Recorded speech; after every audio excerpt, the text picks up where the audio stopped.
Қайырлы күн, бағбандар. Қияр өсіріп жүрсіз бе? Ал қиярды неге кейде қисық болып кететінін білесіз бе? Бүгін мен сіздерге қиярдың қисық шығу себептерін және оны қалай түзетуге болатынын айтып беремін. Бірінші себеп бұл су жетіспеушілігі. Егер қиярға су жетпесе, оның белі шығып кетеді. Жер әрқашан ылғалды болуы керек. Бірақ суға тұндырып жібермеңіз. Қияр батпақты жақсы көрмейді.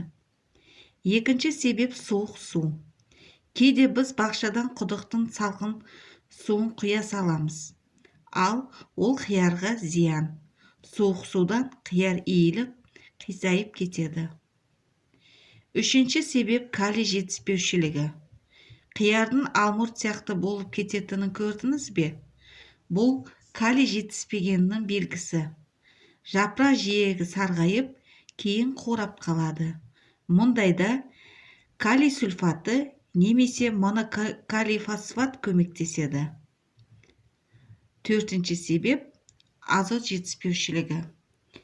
Егер қиярдың ұшы жіңішке болып кетсе, ал төменгі жапырақтар сарғайса, бұл азот аз дегенді білдіреді. Шешімі карбамид беру. Бесінші себебі фосфор жетіспеушілігі.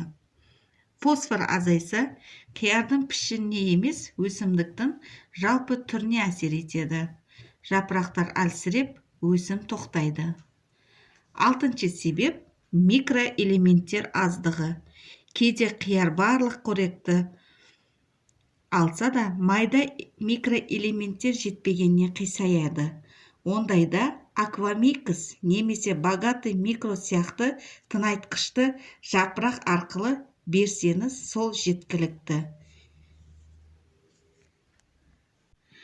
Сонымен қияр қисық шықпаңыз десеңіз, әр 2 апта сайын микроэлементтері бар кешенді тыңайтқышпен қоректендіріп тұрыңыз.